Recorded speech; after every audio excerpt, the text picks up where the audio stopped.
working with in the book? Sure. Um, I started writing Mule and Pear in 2006. I was actually finishing my MFA, and I had the great fortune to be on a residency that Marilyn Nelson ran from her home in Connecticut called Soul Mountain. And so back in those days, I was actually a fiction writer. And so I got to Soul Mountain, aptly and perfectly named. And I was in the library in the study there, and I pulled down a book by Gail Jones, Eva's Man, and I sat down and didn't get back up until I finished it. And I felt so haunted and kind of splayed open, and I kind of did laps around this little peanut-shaped pond that was on Maryland's property. And I started writing these poems. And so Mule and Pear really is about reading for me. My obsession with characters in literary novels. I'd started before that maybe writing poems, what if Emma Bovary didn't take the poison, if she got the money, what if this happened, what if that happened? And then once I was at Soul Mountain, I started to hear these kind of voices. The book is persona poems. They are all written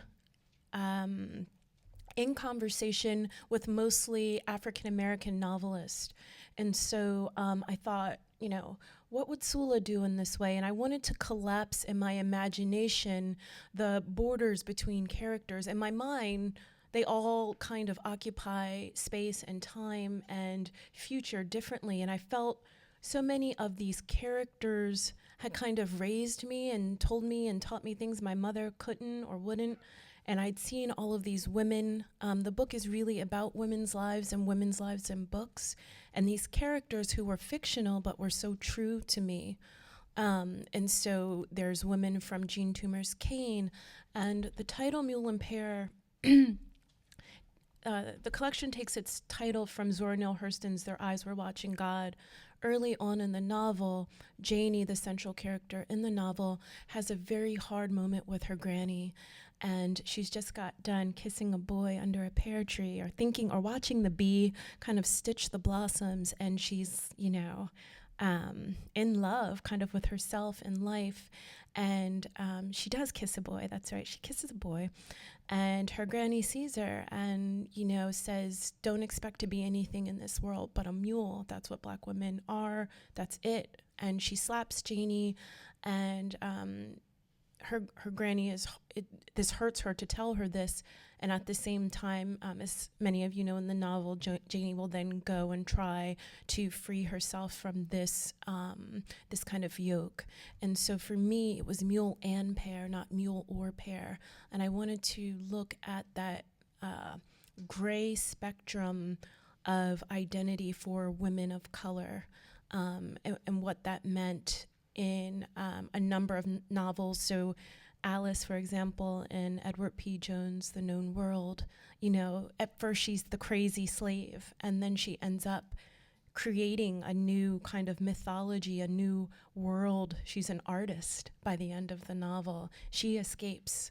I look at Chimamanda Adichie's Half a Yellow Sun. There's a section mostly of work talking to characters by Toni Morrison and Alice Walker. And I did have, Kevin brought up appropriation. When I started writing these poems, I thought, oh my goodness, if a reader has not read these texts, will they be able to engage this work? Will Toni Morrison mind that I'm obsessed with Sula or Pecola Breedlove? But I thought, this is what the writers ask us to do. These women have asked me to listen, and I'm interested in kind of giving their characters B-sides. I never wanted to be reckless with the women. There were certain texts I tried to enter or imagine, and I couldn't. I just could not write a poem about beloved. And not a good poem anyway. And so it was kind of like hands off beloved. But I even imagined, for example, in Song of Solomon, there's a character, Hagar, that many of you are familiar with, who ends up going into this kind of fever after she's been jilted by Milkman Dead, and she ends up dying. And so in the book, I have a poem of a man who sees her going down the street with all these cosmetics and clothes and hair, and he sees her as this beautiful woman.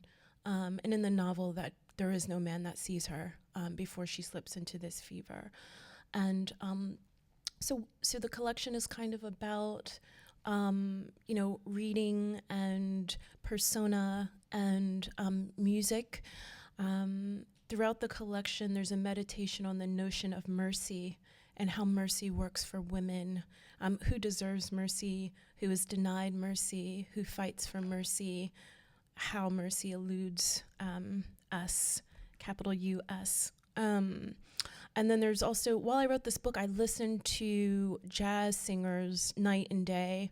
And so there are some poems that kind of speak to that. A lot of Nina Simone, a lot of Dinah Washington and Anita O'Day. And I mean, I've been listening to these women, I realized, since I was like 8 or 9. I was never the little girl who wanted the nursery rhyme. I wanted Ella Fitzgerald.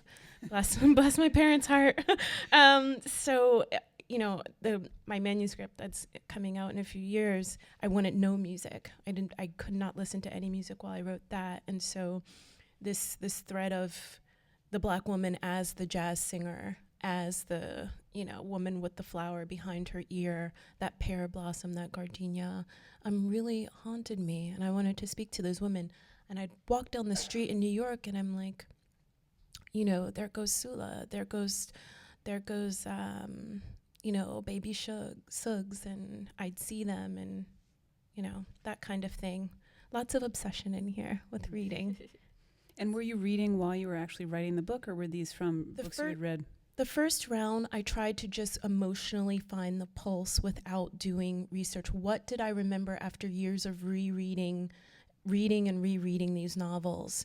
And then once I kind of felt like I'd had the rhythm that I wanted, I'd go back and check to make sure, I was accurate and correct as far as what I saw in the character. And a lot of the poems, our characters speak to each other. Mm-hmm. For example, in August Wilson's play, Two Trains Running, Risa, the woman in the play, she cuts her legs, she scars her legs as an attempt to engage this beauty that is projected on her and that she also has. And in Toni Morrison's novel Paradise, she has a character, Consolata, who also performs this gesture of self-mutilation. And so they talk to one another in a poem. And so I liked the idea of characters kind of reaching through the spines of books to find each other. Mm-hmm. Yeah. Would you like to read some of the poems? Sure, I'll read.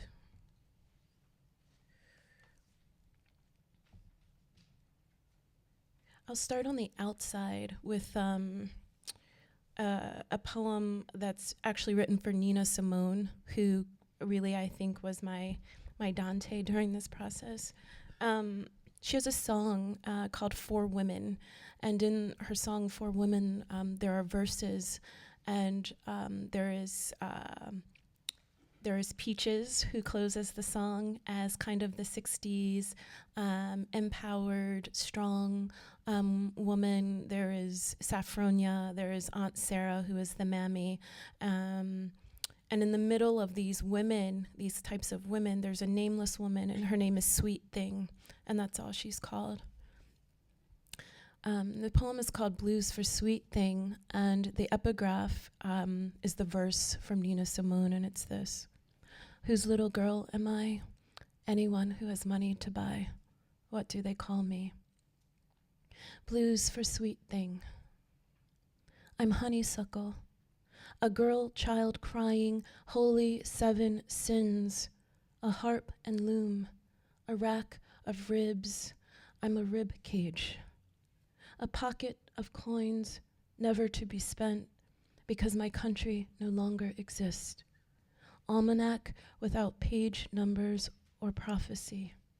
For you, I was sycamore, pear, willow, maple, and bougainvillea. For you I was bathwater, gazelle, artichoke, tulip, and daffodil. Your daddy's tears, blue fern of smoke from a cigarette opened by a fist of summer rain. For you I was a red dress, teeth that glowed under the hot bulb of a basement party. I was a sacrificial smile burning off like lamb's fat after midnight. Ace and diamond, the good time no clock could find. White sheet, a pearl drop earring. I was a shadow wearing her mother's hat. Birdcage, a bird who sat inside your ears like a wound until clarity sounded its back-break trumpet. I'm a woman gone to church with no stockings, a woman gone to love wearing no lingerie, no skin either. Your memories pulled apart by a boll weevil's testimony. For you, I was all these things I ended up being: honeysuckle threading a ghetto fence, dandelion crushed between a cement wall, the rapper's accessory in any video, a bank's vault. I know more about the sadness in paper than the God that crushes paper into clouds. Ghost of magnolia. How did I end up being the ghost of every nothing? I was a sweet thing, and to the moon was sobbing along the stairwell tower of some woman's throat.